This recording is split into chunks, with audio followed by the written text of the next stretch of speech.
Good afternoon, everyone, and thank you for tuning in to Inclusive, the Inquirer webinar series presented by the Philippine Daily Inquirer. My name is Ardy Lopez, and I will be your moderator for this live stream event. Inclusive is a series of virtual seminars produced by the Philippine Daily Inquirer, spearheaded by the members of Inquirer's esteemed editorial team. It takes on an inclusive approach to learning. Everyone is encouraged to join the event and participate in the discussion online. Conducted via live stream, a chosen subject that is of current concern is discussed comprehensively during the session that features experts who will share their best practices. Our topic for today is the Philippine automotive industry beyond the COVID-19 pandemic. We will be discussing the challenges they faced in adapting to the new realities brought about by this pandemic. But before we introduce our guests, we would like to thank the following sponsors for making this live stream event possible. Back to Clean, Antibacterial Science, X1R Performance Products. And we also have an exclusive offer for our viewers. The Philippine Daily Inquirer is offering a 30-day free trial of its digital edition, Inquirer Plus. We are flashing the QR code right now on your screens, so now you get more details on how to avail this exclusive offer. All right, so today we celebrate the Inquirer's 35th anniversary.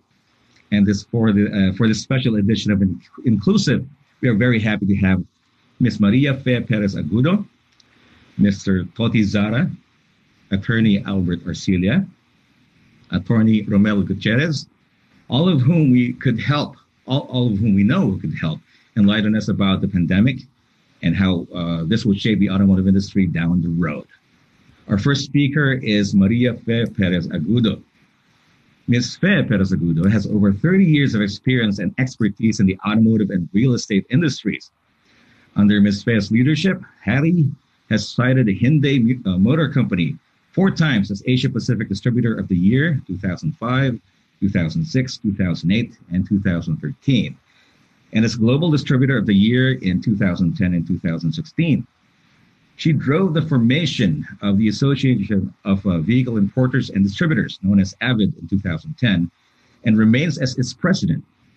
She was named Ernst & Young Women Entrepreneur of the Year in 2011 and was recognized as the Asia Pacific Entrepreneurship awardee in 2014. Ms. Agudo was recognized as an astounding alumna of St. Scholastica's College in Manila, for which the Maria Fe Perez Agudo Center for Leadership Excellence, inaugurated in 2017, was named. This now serves as a premier venue for the training of future leaders and influencers from St. Scholastica's College. And another multi-awarded initiative she established is the Hyundai Dream Center Philippines in Laguna, which gives world-class technical training to underprivileged and youth and prepares them for employment in dealerships nationwide.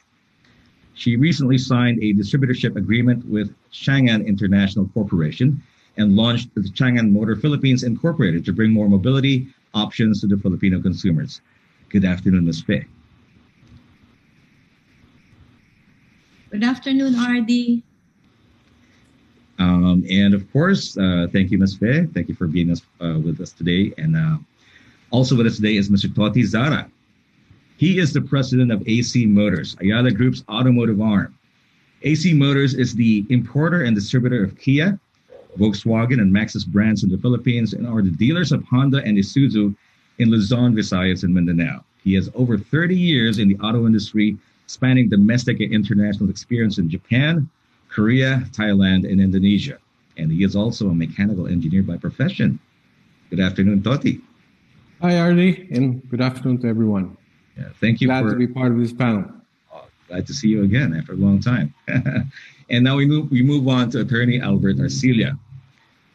Attorney Alberto B. Arcilla is a lawyer by profession and has been involved in the motoring industry since 1994. He currently holds the position of President and CEO of the Covenant Car Company Incorporated, or the TCCCI, exclusive importer and distributor of Chevrolet and Morris Garages, or MG Automobiles, and parts in the Philippines, and president of Scandinavian Motors Corporation, or the SMC, exclusive importer of Volvo cars in the Philippines. His leadership and professional skill base, however, goes beyond the legal profession to cross-functional business operations in both the public and private sectors. Hello, Attorney Albert. Attorney Albert, I think your microphone is on mute. There you go. Good afternoon, everyone. Good to see you again, Attorney. And now we move on to our last speaker, Attorney Romel Gutierrez. Roque Romel R. Gutierrez is both a certified public accountant and a lawyer. A native of Zamboanga City with very humble beginnings and a devout Roman Catholic. He is the current president of Chamber of Automotive Manufacturers of the Philippines, or CAMPI, and the first vice president of Toyota Motor Philippines Corporation, or TMPC, and also the compliance officer of Toyota Motor Philippines Savings and Loans Association in Santa Rosa, Laguna. Good afternoon, Attorney Romel. Good afternoon. Thanks for having me. Oh, it's a fantastic panel we have today. And now that we've introduced our speakers, we are now going to begin with our discussion. And to our viewers, you're welcome to join the conversation. Don't forget to ask questions. We will try our best to accommodate your questions during the second half of our program. But for now, let us begin. And I think this first question is directed to Ms. Faye. Okay. What advantages do smaller companies or groups have that bigger groups may not during this time? And are you quicker to move? Is it easier for you to make decisions? Are you more flexible? First of all, we call this pandemic the great equalizer. So big and small will definitely get hurt. And your question now is is it easier to manage this pandemic if you're a smaller company versus a bigger company? I would like to bring it back to more of an agility of the organization.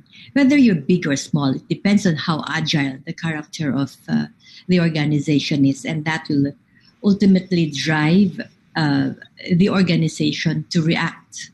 That will ultimately drive that particular organization to adapt to this pandemic. No, so for me, whether you're big or small, it all boils down to leadership. It all boils down to, I'd say, as I've said, not the organizational strength of any of those industries. Thank you, Ms. Faye. And we have a next question, and it's directed to Toti. Mr. Toti, is remote selling our next big development after the pandemic? And what do we need immediately to make all this digital transaction possible and safe for both parties, the buyer and the dealership? Yeah, Ardy, thanks for the question. I truly believe that the new normal will see an increase of interaction outside the showroom.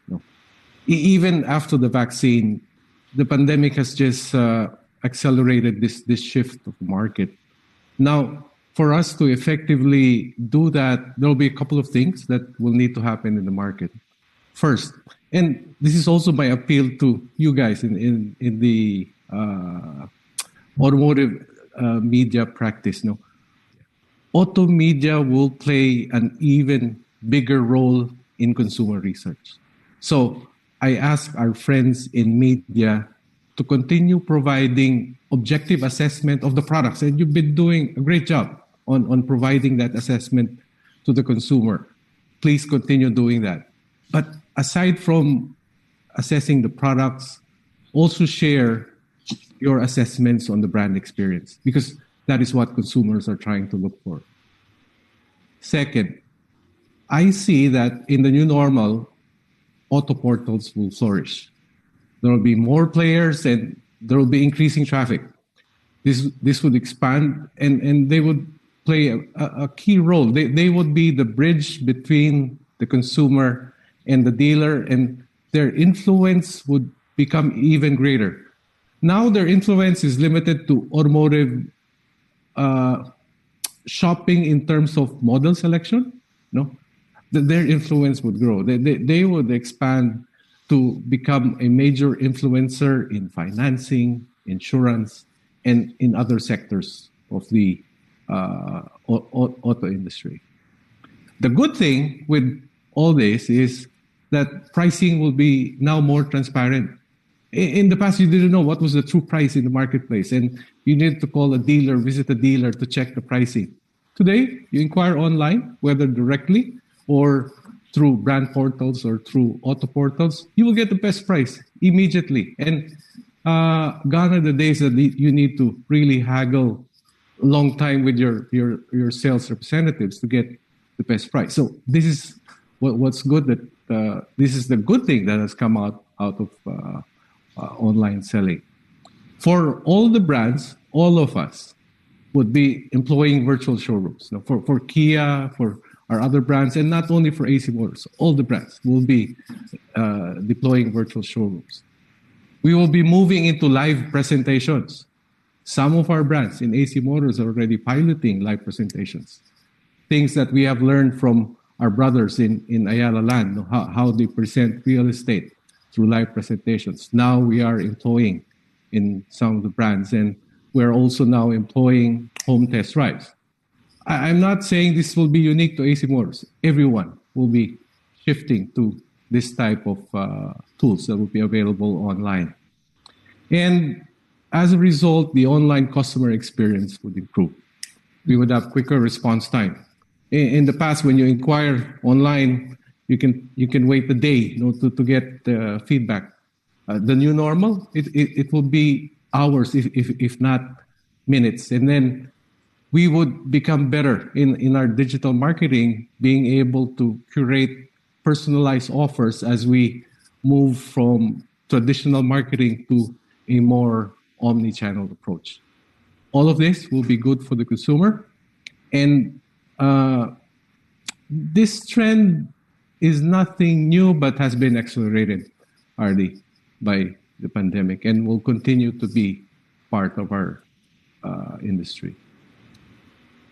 Thank you very much for that very thorough answer. In fact, things are still evolving, but what you've said is quite apparent. It's totally happening right now. Attorney Albert, the next question is for you. Where do you see the automotive industry heading to in 5 to 10 years' time? And is manufacturing still on the table as a sustainable business model, or is importation the real viable means of survival of the industry?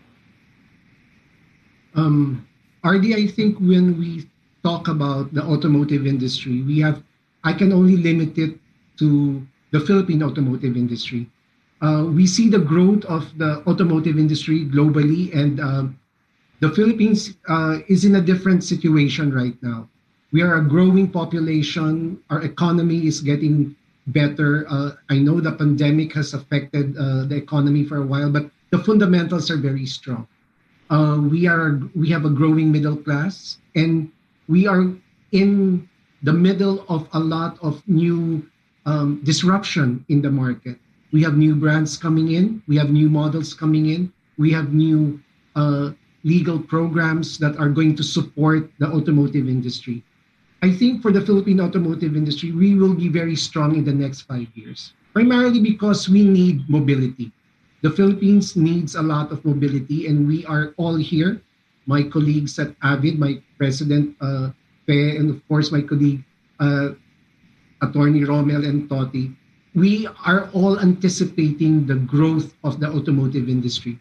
If you will see it, even in the midst of the whole pandemic, I've never seen the industry even more stronger in terms of communication. Maybe because I'm just starting to know Facebook and starting to know Instagram, but I've never seen such a strong push communication-wise, even in the middle of the whole pandemic. So it only proves to show that we are looking forward to something big going into the next 5 years. Specifically, I think for 2021, we were placed in a halt position in 2020. But as I share in our company, we are only wearing face masks. So that should only cover your nose and your mouth.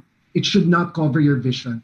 So we look forward to 2021 and in the next 4 years. And I think it will be very healthy and competition will be very strong. But my colleagues are all here and we'll all be in the industry doing very well. Thank you, Attorney Albert. Actually, the market is incredibly interesting right now. Everybody has become a lot more creative and a lot more resourceful in communicating. And as you've said, communication is tops these days. And Well, after 9 years of being cloistered where we are, everybody's raring to see where the next year is going to take us, and your forecast is quite encouraging. So the next question is directed to Attorney Romel. So, sir, how is the industry's plan to bring back growth in the automotive sector given the government's current thrust towards public transportation initiatives such as the MRT, subway, BRT, etc.? Yeah, thank you for that question. First, we have to go back to past sales figure, records. We were hitting 200 in 2017.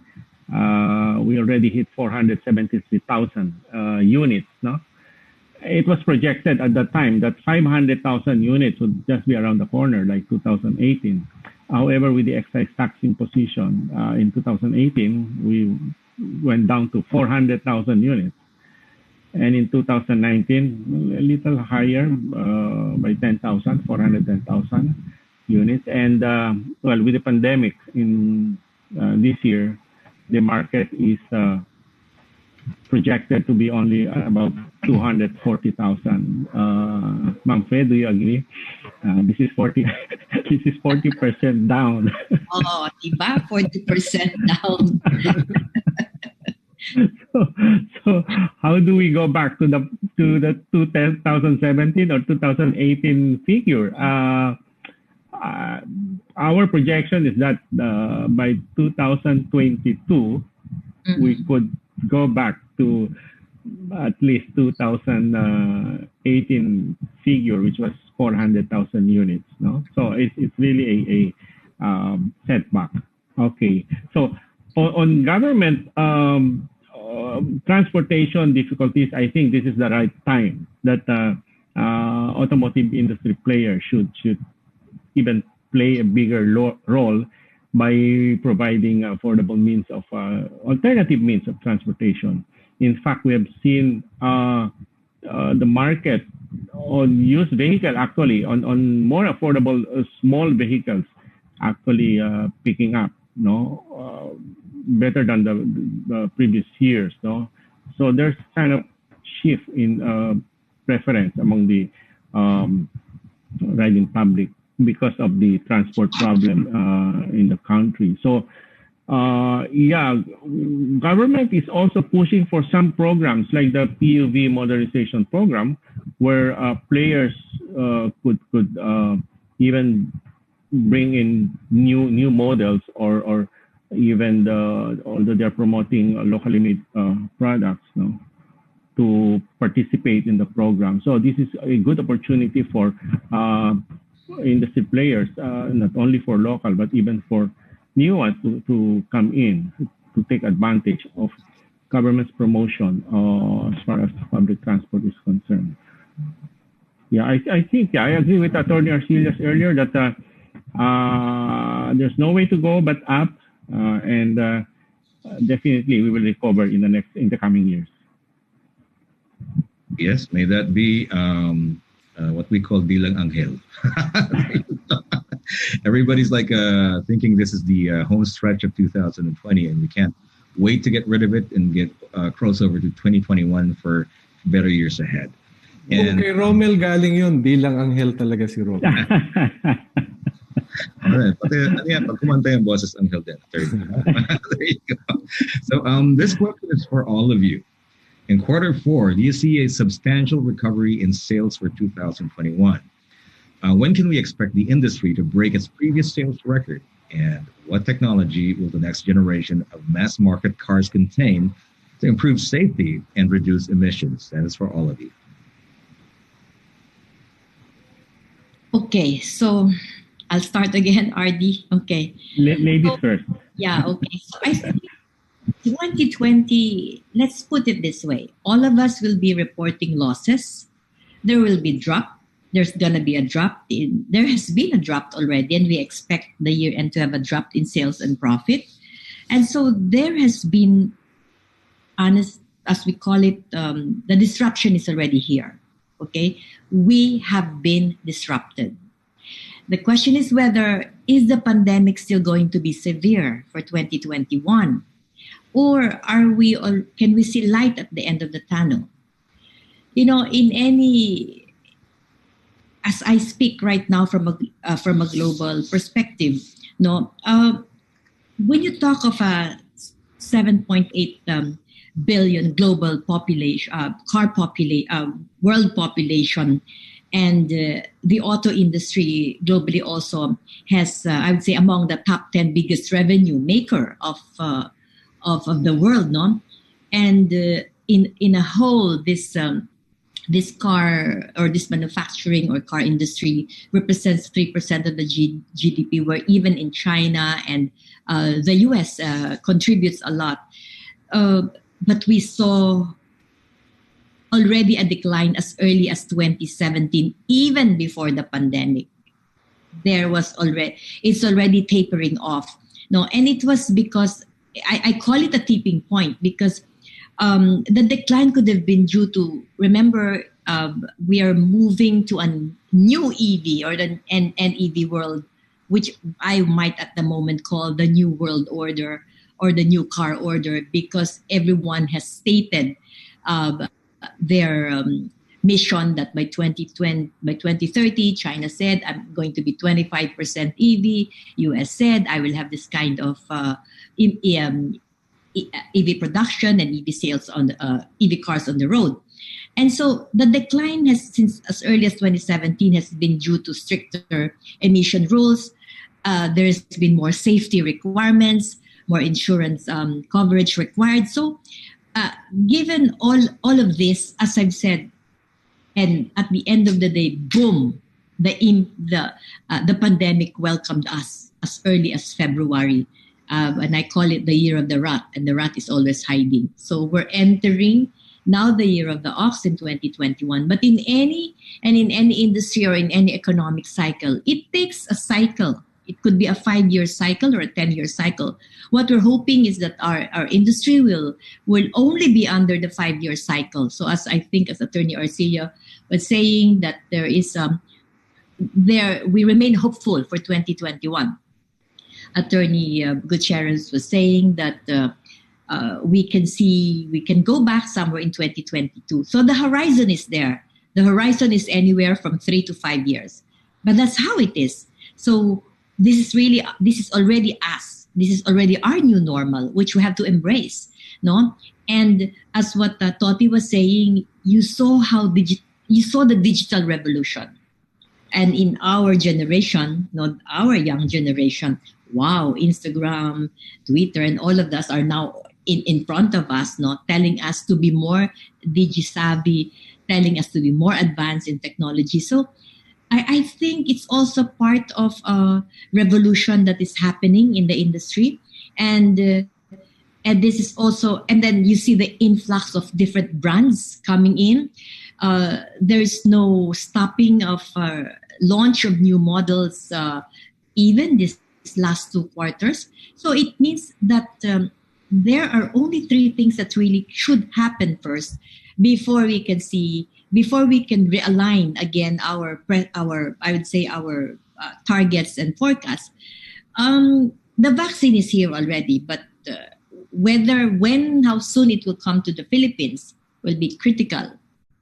As the consumer confidence is to be back, but so we need government intervention, we need financial institution intervention to help us go through this. Though we understand that the Bayanihan Act is there, the build is there, the create, I'd say bills have been passed. So if these are already in place and all of this has to happen, then maybe the faster we can recover.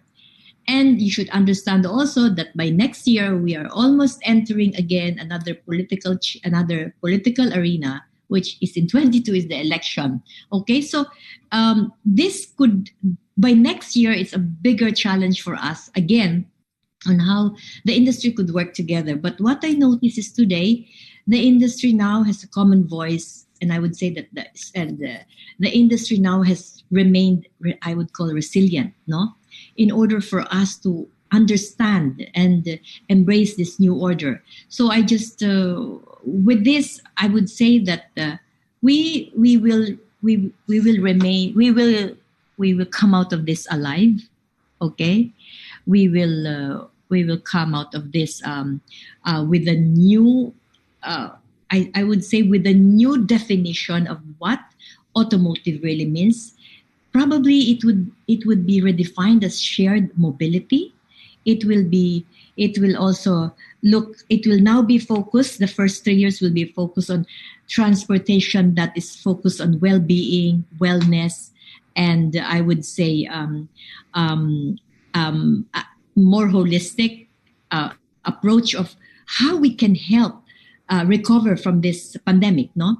So the transportation industry as a whole has to work towards that goal in order for us to address that, I would say, that protocol on what we call the guidance on protocols, no, in order for us to, so that more and more people could be out on the road, no. And then now we're becoming now to adapt to the online, to the virtual world. Okay, so more and more people are now getting engaged in online selling, and this preparatory, I would say, 2 year, probably in the next 3 decades, when service will only be for electric vehicles. By the time that the Philippines is ready, battery change is the ultimate service. So this will happen, but we don't like to go too far, because we have a situation on hand. We have to manage, and we have to get through with this first in 2021. So I think for Campi and Avid, we were looking. I read Attorney Romel saying that there could be a 20 to 50% recovery coming from a low base, right? We at Avid did our numbers, and we're looking. So on the average of 20 and 50, it means it's really could be a 30% recovery from last year. At least it's not going down, right? The recovery will start, but it will start. I have to be honest, it will start slow in the first quarter until we see the vaccine coming into the country, and until we see that the financing, because the financing has dropped also, no, and it's the banks are also getting hurt, and so, and we cannot be on our own. We need the support of we need financing support. So these are the things that that's why, as I've said, it's not just about the auto industry that we're talking about here, but we're talking really here of an economic recovery, so that together all the industries could pave the way for a strong consumer to recover and come out with a strong consumer confidence. Okay. Yeah. Very interesting insight, and that's true. All the industries would have to work hand in hand to make this happen. And looking far ahead, that's an encouraging forecast. And we do see what kind of work still has to be done.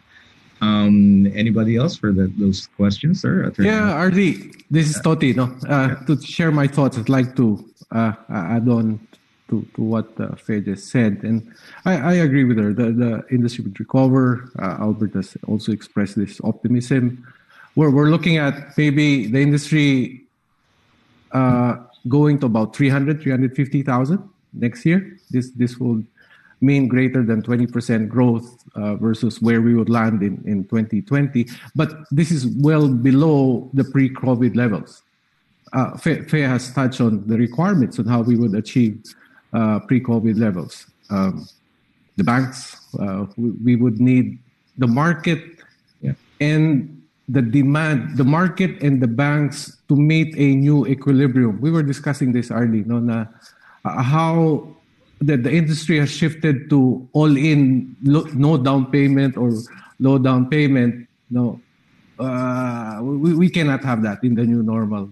With the risk-averse banking industry, we will have to shift back to a more reasonable equity on the side of the consumers, and we'll find a new equilibrium.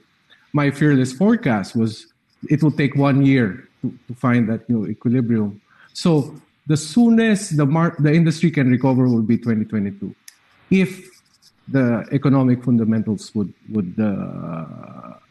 recover that fast. So that's fairly optimistic, considering in past crises, like in the 97 financial crisis, it took the Philippines 10 years to recover. So to say that we would recover in 2-3 years is very optimistic. So, but all of us, including the ones in this panel, hope for the best. That with the stimulus package the government has set up, we should recover sooner than we have in the past. Thank you, Toti. Attorney Albert, anything you want to add? Just to add, I think it's really how we define recovery. If we define recovery from what we are right now, definitely there will be recovery next year because it cannot get any worse. I think all of us in the panel, my colleagues, will work doubly hard to ensure that what happened this year, we learn from it, we know what we have to do, and we will do it for 2021. And I think the whole industry is not only us manufacturers or importers, but it also includes our dealer network. It also includes the banking, the financing institutions. And I think this was the best time to calibrate because our clients and our dealer partners were able to see who their real partners are. We were there for them. We felt that we were able to even show to our bank partners how we do our business, how we ensure that equity of the purchase is there. This is the best time to show all our partners, all the stakeholders, how you run your business, how your dealers run their business, how we are complete with the documentation. So, when it's very tight and when financing is very tight, it's when they look at your history, when they look at the way the dealers and the manufacturers move and present their offers to the audience, because now it's all going to come out. So I feel going into next year, people will already calibrate. And as it is, we see a lot of new models already being introduced in this quarter. We see a lot of brands coming into the Philippines going into next year. I think all this will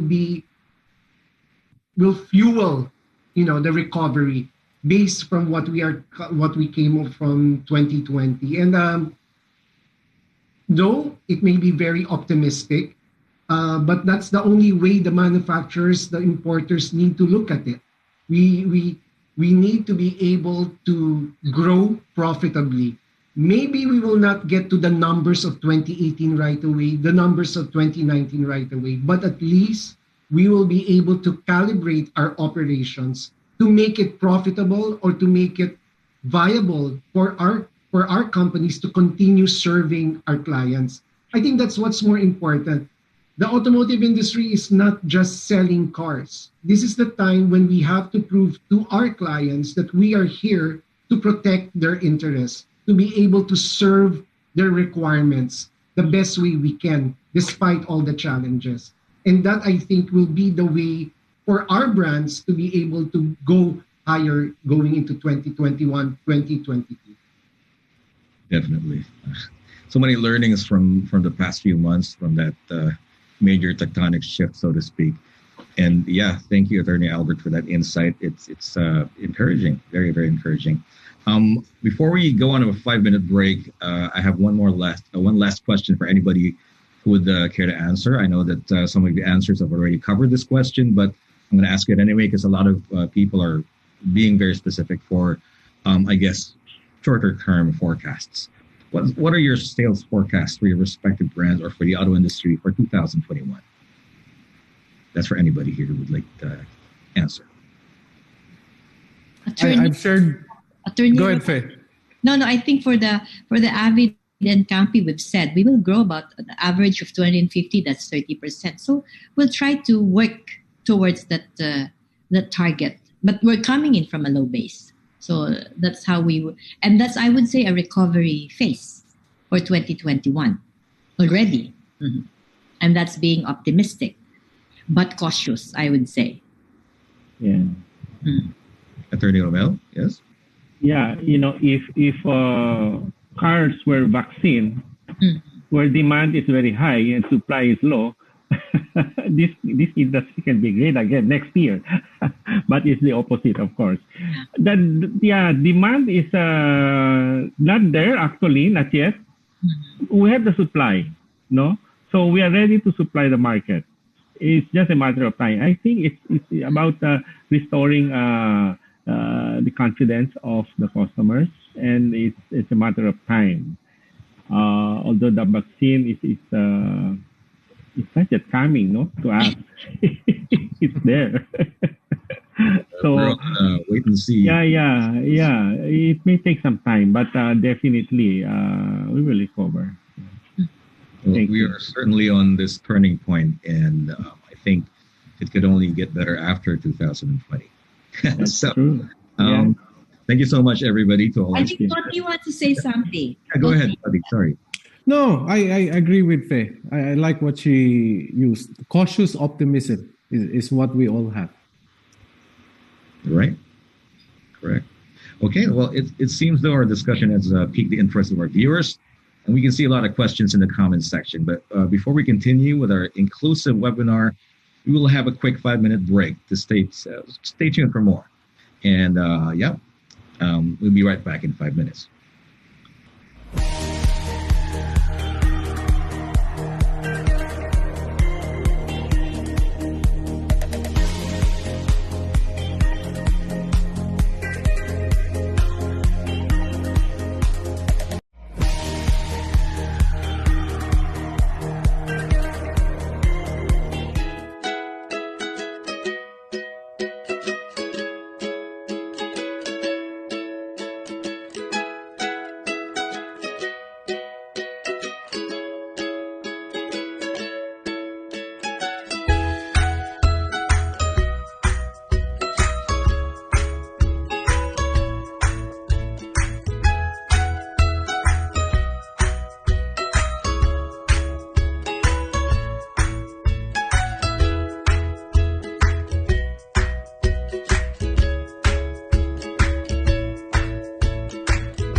Ever since combustion engines were invented, there have been oil additives to help the oil in your engine work and to help protect your engine more effectively. There have been great advances in both engine and oil technology since the early days, but using an additive still helps you to protect your engine more effectively. X1R was first formulated in the 1990s by some clever folk working for some leading oil companies. These scientists have worked out a way to significantly elevate the performance of the oil in your engine by simply adding an advanced additive. They created a compound that, when added to the engine, reduces friction in the engine, thus reducing fuel consumption and wear on all of those expensive mechanical bits, which is of course a good thing. In fact, by simply adding X1R to your engine, you can dramatically reduce the friction in your engine while saving a significant amount in fuel consumption, which all results in a significant reduction in exhaust emissions too. X1R is seen as the only third-generation additive available and contains a scientifically created compound called XLC, a patented non-particulate compound that bonds to and impregnates the ferrous metal in your engine, making it harder and smoother, thus reducing fuel consumption, increasing the power of your engine, and minimizing exhaust emissions.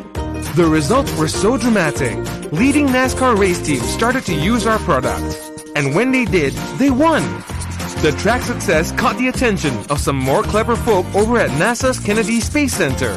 They tested our products against the competition and proved X1R to provide superior protection than any other product on the market. For the past 21 years, X1R has proudly been a part of the NASA space program, providing lubrication to the launch crawlers, and thus helping to launch countless space vehicles. This is why we are certified space technology and proudly carry the NASA logo on our products. All X1R products go through a... It's a fantastic experience having all of you here as guests and hearing all your insights. They're all very inspiring and very illuminating. So this question is for all of you. What kind of government support should the industry seek aside from not imposing safeguard taxes on imported vehicles? And that's for anyone to answer. Okay, can I take a shot at that, Arlene? No, and Faye has alluded to this in one of her comments. No, that one of the disruptors in the industry would be electric vehicles. No? And if you combine electric vehicles with autonomous driving and connected cars, you'll see a whole redefinition of a car dealership.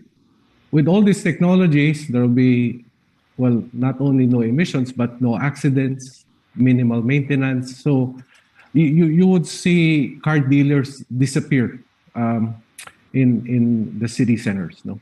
With all these technologies, the cost of public transportation will go down significantly. The most expensive part in operating a taxi, aside from the car itself, would be the driver, would be cost of fuel, maintenance, insurance. All this would disappear. So can you imagine how low the cost would be to have an autonomous driving taxi that would be shared amongst passengers through your individual areas. So we really need government to continue encouraging the use and promotion of EV, and which would lead to all these technologies that would redefine not only dealerships but mobility.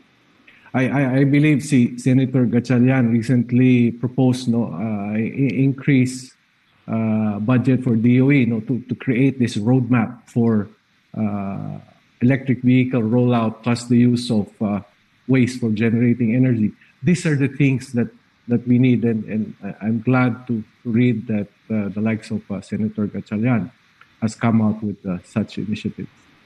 So these are the things we need to do from government. We're on the right path if we continue doing this argument. Okay, anybody else? Can I just share? I think what's very critical for us in the industry going forward, just a short term, 2021, 2022, the automotive industry is a function of the economy. If we can jumpstart the economy quickly with all these things that that the government has initiated, that will really help. I think what's critical for us for the industry is to go through the next 3 years. Very, very critical. We can plan for the long-term direction where the vehicles what kind of vehicles will be sold and all that. But what's important is to jumpstart the economy. As soon as the economy is in a better shape, which I think the fundamentals are very strong. We have very strong fundamentals. If we did not have the strong fundamentals, I think we would be in a worse shape than we are right now.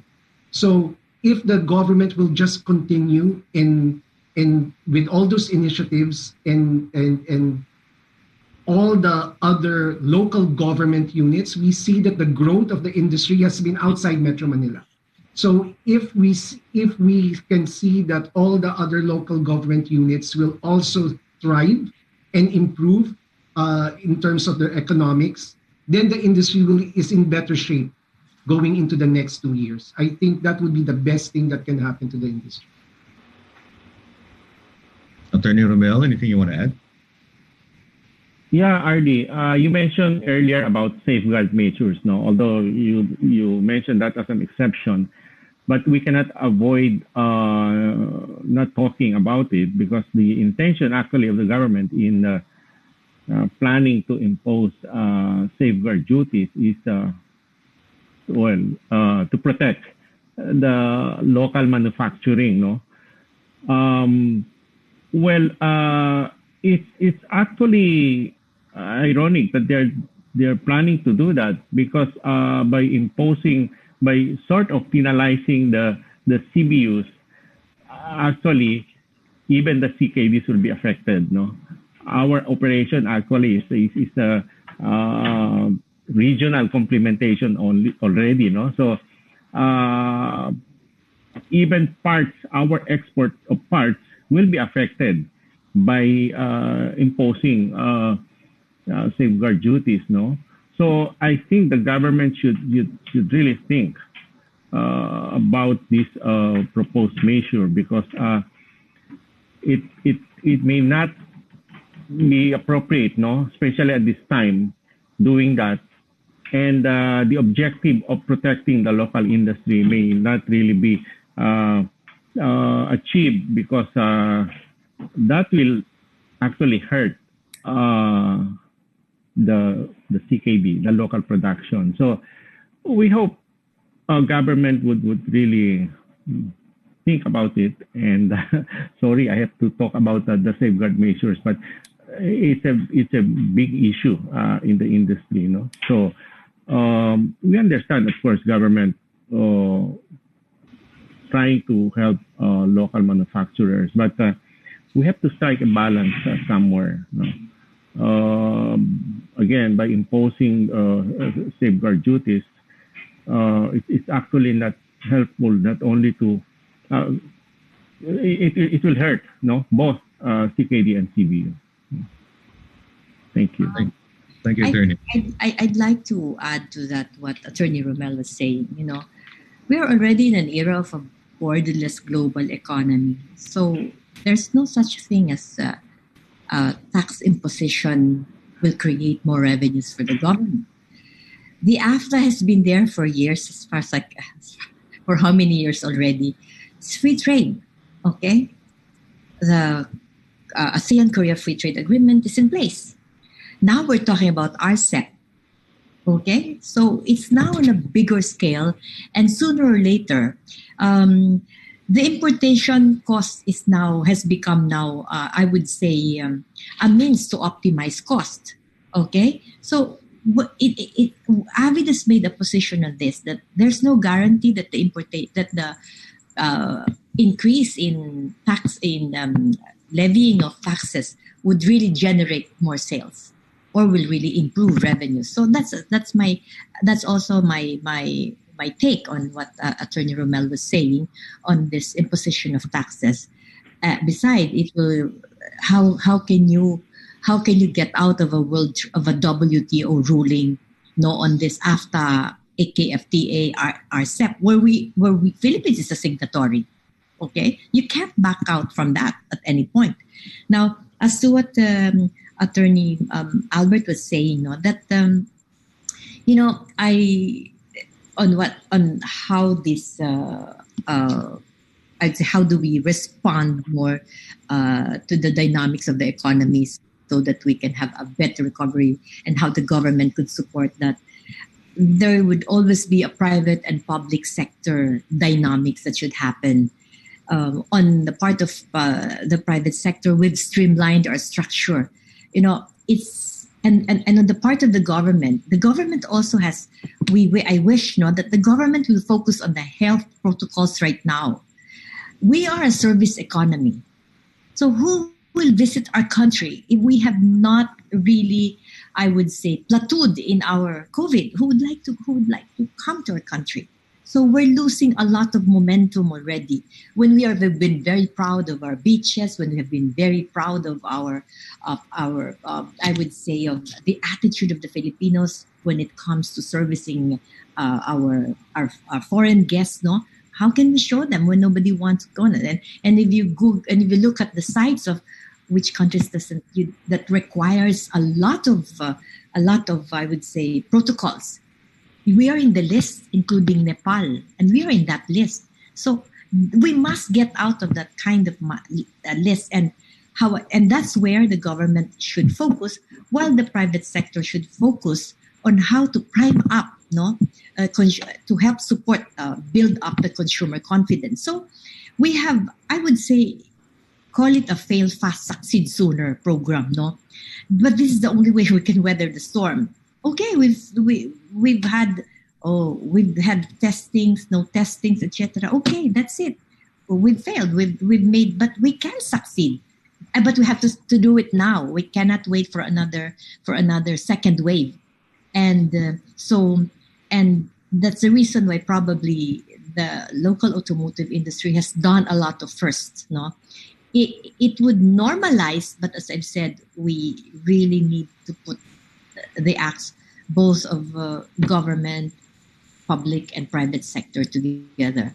It's a tough job, RD, but it is. Who else must do it? Exactly. We have to work together to be able to bring this economy forward. Yeah. Yes, we can't be working hard in clusters. So we all have to get it together, so to speak. All right. I do have to ask this question. It came from one of our viewers, I guess, but it's directed to anyone who would care to answer it. Some Harry dealers reportedly offered a buy one, take one promo in the last semester this year. Was it successful in moving slow-selling models out of inventory? That was, sorry, it's kind of off topic, but... Yeah, I think this is my first time to officially answer that. Okay, honestly, that question is propped up on the day the promo came out. To begin with, I love our Hyundai network because they were the ones who coined this. And we've given them that sense of flexibility, that sense of independence to do what has to be done at that very particular moment. I can't buy back their stock. That's number one. They have to do something about it, and they were asking for support. At the end of the day, the question is, was it a successful program? No one can say whether, and then did it disrupt the market? If it disrupted the market, probably it is correct because everyone has no choice but to do something, right? And whether they have to do better than what we have offered, it's a decision. It's a choice of the distributor. Okay, and then do you think it will ruin the brand? That was the third question. Ruin the brand? I would say we had some revelations after it that Hyundai was an aspirational car. We wanted it, but this is already our opportunity to grab one while this offer is being made. Now, shall we be tagged as just wait for the next offer? I think we have to learn something. Filipinos have very short memories when it comes to experience. You can have all the promo. They will forget about your promos the way we want to forget about this COVID. But what they will never forget is what was their experience with the brand. That's what we are all saying since we started this meeting. What was their experience with the car they brought? What was their customer journey with us? This is more important, and this is lasting. And this is really the culture and values of the Filipinos. So 2 years from now, will they wait? Let's wait for another buy one, take one. I don't think that insane, I would say, mindset's gonna happen. But as I've said, that's my official statement as far as that buy one, take one is. And it generated 200,000 votes in 3 days. Okay, and we were the talk of the town in few days, and then we're back to normal. Our sales level, of course, we can't offer that anymore, but nobody stopped buying Hyundai. That's what's important. They still are buying Hyundai without the promo, without that buy one, take one. They are. So if they have forgotten us, then maybe everybody will say something went wrong. No, we're not. If I compare my sales today with what the industry is offering. And I think if the other brands are also losing sales because of me, I don't think so. They were all we're still number one, still number one. Other brands are still able to keep their ranking, even if I gave those offer. So everyone, every distributor will have their own marketing and sales strategies. All I can say is we have to do what has to be done at that very moment. That's what you call a strategy, right? Okay. That's all I can say for that. And I hope that closes that issue of that B1, T1, buy one, take one thing. It's over because I cannot offer it anymore. Okay, guys? So congratulations to those who were able to took advantage Thank of you, Fe, for that official response that you cannot offer it anymore. I cannot, Toti. I cannot. You know, I agree. right? So it's over. So now, shall we say the playing field has been leveled? It will never be leveled because competition will always be our life, right? So it's just that we all have to come up with our own programs and campaigns because we have good cars, we have good brands, and I would not say that I have a better brand. The other one is a lot better than is a lot lesser. No, and everyone's catching up because at the end of the day, you serve only one customer, and that's the Filipino, customer. So we have to give him the best that he deserves, whether it be your brand or my brand. And that's for me what's more important at the end of all of this exercise. Yeah, That's true. Thank you, Ms. Fair. End of the day, you do what you got to do. And through all this, it's really the consumer that's benefiting from all the competition and all the creative strategies out there that have blossomed from this pandemic. All right. So would any of you gentlemen would like to add anything? I have a phone-in question. They're waiting for the buy one take one from Toyota Rao. I'll take it from Ms. Fe. It will not happen again. Thank you. A lot of listeners are probably shaking their heads on missing out on those. Okay, so yeah, thank you, Ms. Faye, Toti, Attorney Albert, and Attorney Romel. There's so much more that we can talk about, but sadly, that's all the time we have left for this inclusive session. And once again, thank you so much to our speakers for sharing the valuable insights and experiences with us. We will be ending this online discussion with closing remarks coming from our speakers and, of course, our moderator. That's me. Let's start off with Ms. Faye. Mm-hmm. Yes, I didn't hear you. Would you like to leave some parting messages to our audience now that we are wrapping up? Okay. So first of all, to all the viewers of this webinar, thank you so much for giving us your time. I hope we've tried our best to give you some insights that could help you make good decisions and that could help you, I'd say, increase your confidence in the market and in our economy. And as I've said, this gathering is very important for all of us because we saw, as I've said, in times of crisis, this is the time that we can be together, and this is the time when we can work together for the common good of the industry, and I would say for the common good of our consumers and our customers, no. So and rest assured to the consuming public, to the motoring public, that we will be here to stay. We are here to stay, and we are here to serve you better. We would like to have better journeys with you, and that we will continue to support the cause of making transportation convenient, making transportation for your dream to come true.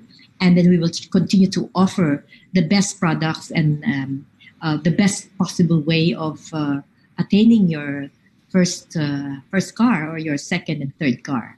Yeah. Fantastic. Thank you, Ms. Faye. Mr. Totizara?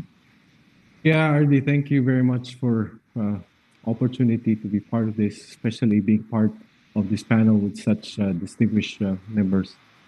Together with Faye and the rest of the panel, we in the industry remain committed to providing our customers the best product, the best service. And while we go through this pandemic, rest assured that the quality of the products and services we offer has not suffered. And in a way, the pandemic has allowed us to accelerate new technologies, like moving towards digital, and other changes has been hastened by the pandemic, which in the end will be better for the consumer. This is our commitment, which I'm sure is shared by everyone in this panel. Thank you very much again, RD. Thank you, Toti. And Attorney Albert, would you like to go ahead, please? RD, in behalf of PCCI, we want to first greet you for the 35 years. This is part of your 35 years. So congratulations to Inquirer. And thank you for inviting us. I'm very honored to be with all my bosses from Fe, from Toti, and Rommel. They were all my bosses one way all throughout my career. So I'm very honored to be around them and to share my thoughts with them. I think it's very important for us to not overestimate what 2020 or what COVID has done and underestimate what we have done as an industry all these years. The industry has done so much. Avid and Campi has been very strong in all their advocacies, and we manufacturers and importers have been has gained everything. So this year has been bad. Let's not overestimate what the results are, and let's not underestimate what all of us can do. As I shared earlier, everyone has become even more competitive during this pandemic, and it saw how creative we all are and how ambitious we all are by introducing new cars, new brands, new models, new ways of financing. Everyone has just done their best during this time. So we look forward to better years next year, and we want to thank the audience, and we want to thank our own clients for still trusting our brands, the brands that we represent, and we look forward to serving you in the more years to come. Thank you so much, RD, for inviting me. Thank you, Attorney Albert. And Attorney Romel?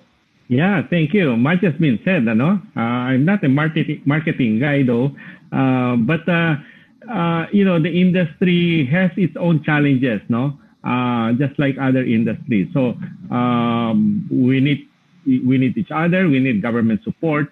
But bottom line is, industry players are really after the consumers' welfare. In fact, for our business plan, we don't only look at our core business, but we look into new mobility business, where really that is where customers would look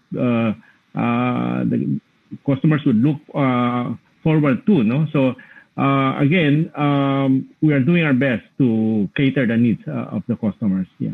Thank you, RD. Thank you, Attorney Romel. Well, it's been an incredible experience picking the brightest minds of the auto industry. Thank you so much for being on this webinar. We're very grateful to our panel for sharing the insights and learnings. And we hope those of you who've listened in, whether you're consumers or retailers, also learned a thing or two. So thank you very much. And again, we want to remind you to take advantage of the 30-day free trial of Inquirer Plus, the Philippine Daily Inquirer's digital edition. For more information, you may visit inquirer.com.ph/Inquirer Plus. We're flashing the QR code right now for your use. So once again, good evening and thank you very much. Thank you very much, gentlemen and ma'am. Thank you. Thank you. Thank you. Thank you, Rommel. Thank you, Toti. Nice seeing you, RD. Thank you. Okay. Take care. Stay safe, everyone. Yeah. Stay safe, everyone. Stay safe. Bye. Okay. See you. Bye-bye.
Ever since combustion engines were invented, there have been oil additives to help the oil in your engine work and to help protect your engine more effectively.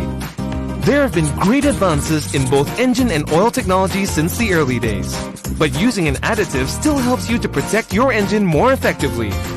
X1R was first formulated in the 1990s by some clever folk working for some leading oil companies.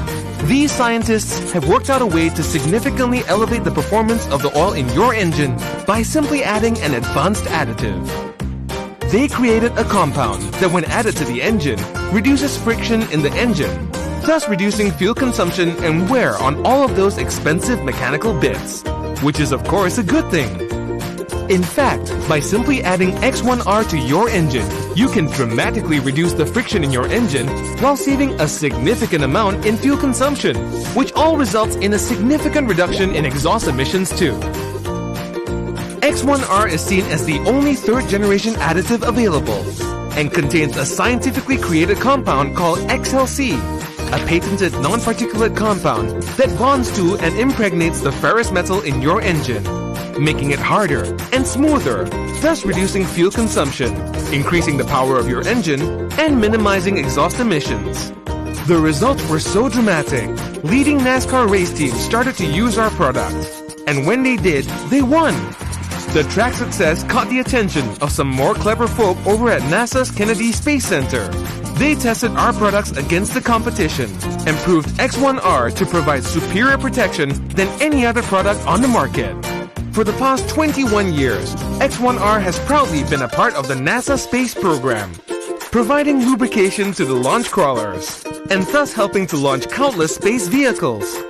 This is why we are certified space technology and proudly carry the NASA logo on our products. All X1R products go through a rigorous research and development process at our HQ in Daytona, Florida, where we also manufacture them to the highest standards of quality control. Our products have been tested and tested again by leading universities and engineering organizations and are trusted by millions of people the world over to keep their vehicles healthy. That's why we say X1R is like vitamins for your car.